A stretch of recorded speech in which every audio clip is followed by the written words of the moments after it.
So, yun na magre-reaction video tayo. Ito ay kay Dokumentador, mga creepy videos niya. Inaano niya, nire-recap niya yung mga ano. Siya ay nagdo-documentary ng mga hidden files ng mga cartoons, anime, ganun. Matagal na akong subscriber ni Dokumentador, talaga. Solid. Panoorin niyo yan, tsaka subscribe niyo na rin sa Dokumentador. So, panoorin natin to. Si Sarah na walang pera at nasa poder ng punong guro na si Miss Minchin. Ang punong gurong ito ay mahigpit at masungit. At isa pang nakakabahala dito, ang totoong Miss Minchin ay may itinatagong madilim na sikreto. May isang silid sa seminary na tinatawag na The Solitude Chamber. Ayon sa mga chismis, ang mga bata na lumalabag sa utos o hindi umaabot sa kanyang pamantayan ay pinapadala doon at hindi na muling nakikita pa. Si Dokumentador pala ay ano, para siyang animator, ganun. Kita na niya naman, hindi siya nagpapakita ng mukha.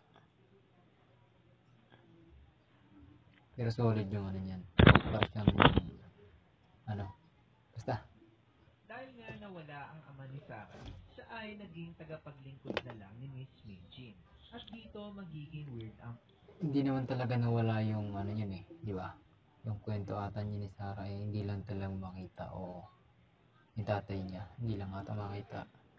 O baka alam talaga nung Miss Minchi na yun kung ano nangyari sa tatay niya, hindi na sinasabi. istorya. Unti-unti niyang natuklasan ang nakakakilabot na katotohanan. Isang gabi, nahuli siya ni Miss Minchin na pamuni-muni sa bawal na bahagi ng mansyon. Nahuli ni Miss Minchi na pamuni-muni. Ibig sabihin nun, para siyang pa-relax-relax, pa-social-social. Kaya nagalit yung Miss Minchi, tapos pinadala daw siya sa ano. Sa galit, itinapon siya ni Miss Minchin sa Solitude Chamber. So, Ngunit yun yung creepy oh, grabe ba?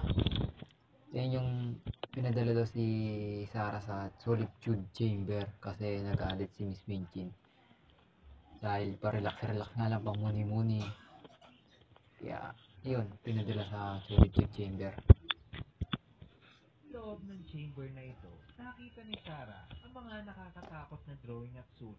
Ang creepy, gagi. Alam mo yung ano, yung parang, kunyari, may kinulong doon na bata na nabaliw. Tapos, doon na nag-drawing ng kung ano-ano. Ng mga batang nawawala na naglalarawan ng kanilang masamang kapalaran. Sa unang drawing ay nakita niya ang nakakakilabot na storya ni Ermengarde. Si Emily Graves na kilala sa pangalang Ermengarde sa serye ay tanyag Ay, gagi! Si Emily Graves. Yun na possess, diba? Tama ba? Ta ta correct me if I'm wrong guys. Tama ba o mali? Na si Emily Graves yung na exorcist. Kasi sabi sa video. Kasi parang talaga nasaniban siya dun. sa kanyang kabaitan at malusog na pangangatawan. Ngunit ang mga katangiang ito ay naging dahilan upang mapansin siya at maging biktima ng kalupitan ni Miss Minchin. Isang araw, matapos mabisto na tinutulungan niya ang ibang estudyante na magtago ng ilang pagkain sa kanilang silid bilang sagot sa kakulangan ng tamang nutrisyon sa eskwelahan, siya ay naparusahan. Kaya inilagay si Ermengarde sa tinatawag na Solitude Chamber. Ayun, si Emily,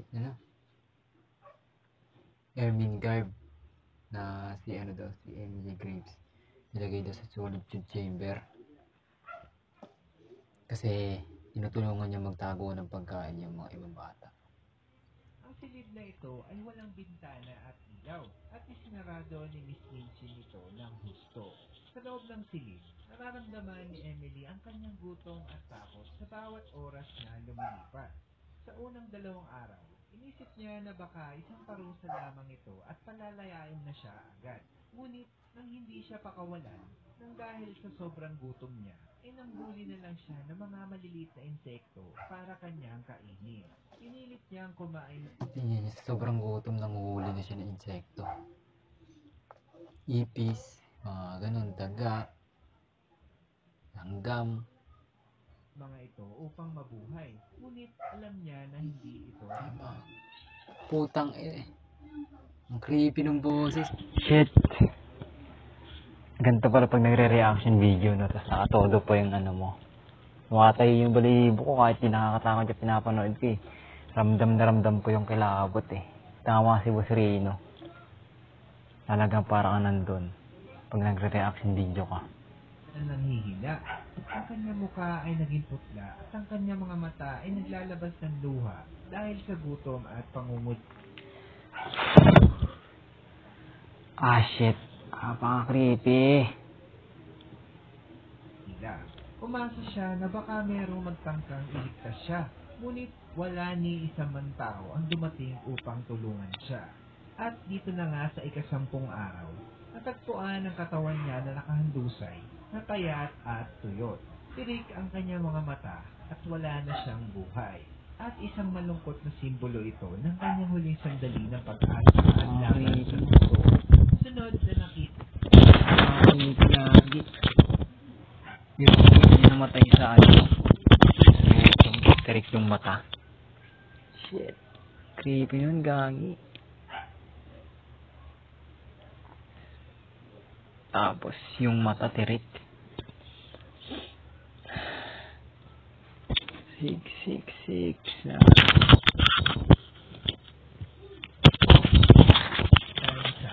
Ay ang drawing ni Lottie. Si Lorraine, o sa mas kilalang pangalang Lottie sa serye, ay ang pinakabata at pinakamasayahin sa kanilang grupo.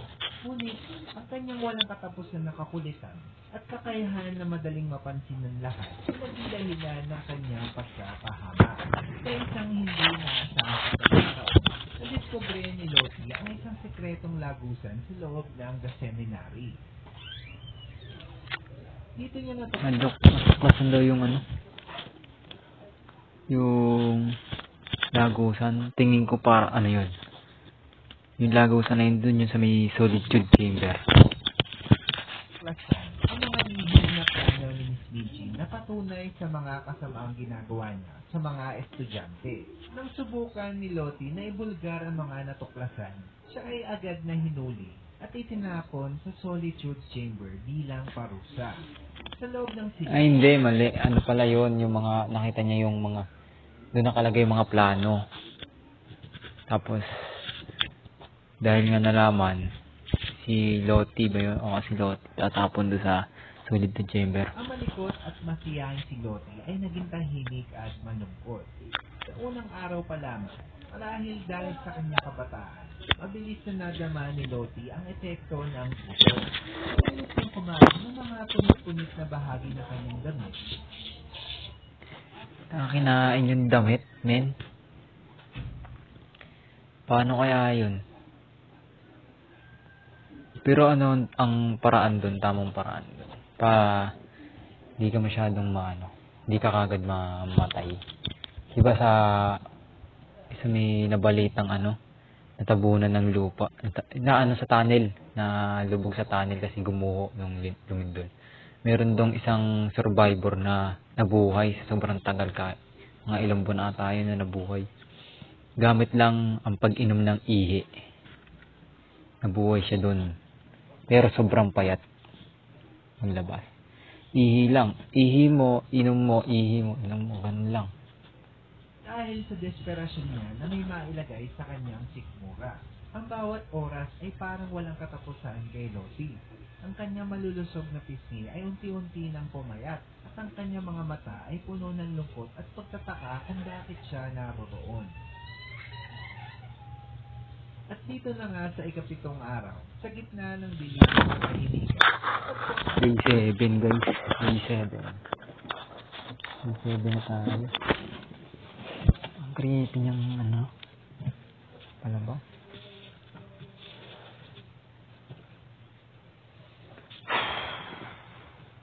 Si Lottie na walang malay sa sahig sa silid. Ang kanyang mga kamay ay nakahawak sa kanyang tela ng damit at ang kanyang labi ay namutla at sa kanyang mga mata ay bakas ang isang bata na hindi naiintindihan ang kanyang kinahinatnan. Ang sumunod na nakita ni Sarah ay ang storya ni Percival o kilala natin bilang Peter sa serye. Ang batang si Peter ay tagatid ng kahoy at uling sa The Seminary. Madalas siyang makita na nakangiti at handang tumulong sa mga estudyante, lalo na kay Sarah. Hindi alam ni Peter na ang kanyang mga malasakit sa mga bata ay naging dahilan upang maging sentro siya Papatayin din ng siya dun. pansin ni Miss Minchin. Kukunin din yan. Habang si Peter ay naghahatid ng mga kahoy, nakita niya si Miss Minchin na nagtatago ng isang sekreto na liham sa kanyang opisina at sa kanyang pagka-curious.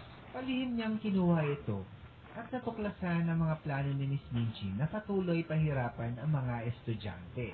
Kaya, nang mapansin na nawawala ang liham, agad na pinagbintangan si Peter. Kaya, dahil dito, dinala siya sa solitude chamber bilang parusa. Sa loob ng silid, sa kabila ng kanyang tibay bilang isang batang sanay sa pisikal na trabaho, si Peter ay hindi nakayanan ang kagutuman at pag-iisa.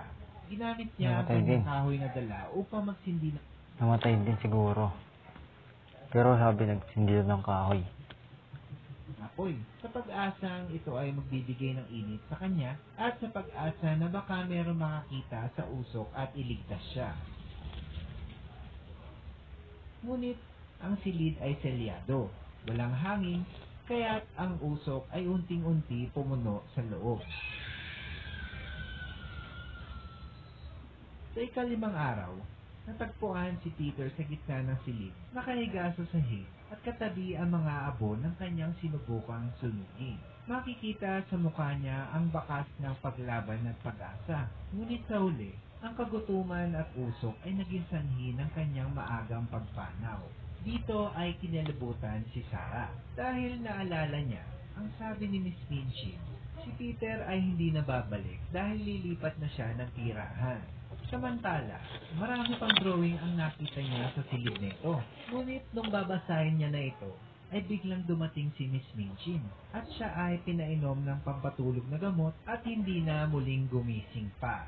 Ang mga masalimuot at kalunos-lunos na sikreto sa loob ng mansyong ito ay hindi agad nakita. Ano yun? Baka laso na yung pinainom niya na yun, hindi na pampatulog yun kasi hindi na muling nagising eh. Laso na yun.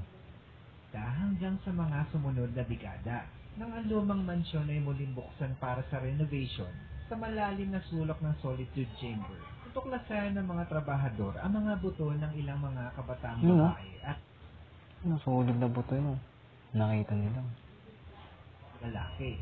Sa mga buto na ito, may isang lumang kwintas na may nakalagay na titik na SC at walang pag-aalinlangan na pag-aari ito ni Sarah Crew. Ang Oo nga no, SC, Sarah Crew. sa natuklasan ay kumalat na parang apoy sa buong England. Hindi matanggap na marami ang nangyaring trahedya at sa mga inosenteng bata. Kaya dahil dito, nagdesisyon ang mga namumuno sa lungsod. Nagibain na lang ang mansyon. Sa poke na yun, tanayo ang isang Kung ano yun, kung hindi giniba yun, tapos hindi natiniran, talagang magmumulti yung mga bata. Ano yun? Pag inabandonado, papasukin nyo. Sis. lam at payapang hardin bilang alaala para sa mga bata at para sa kaluluwa na namatay sa kalupitan sa mansyon. Kaya, namalaman ng mga lumikha ng A Little Princess Sarah ang tunay na madilim na kwentong ito, naisipan nila gawan ito ng bagong bersyon. Isang kwento kung saan si Sarah Yung pala yung tunay na kwento ni Sarah, ang Princess Sarah. Iniba lang yung kwento.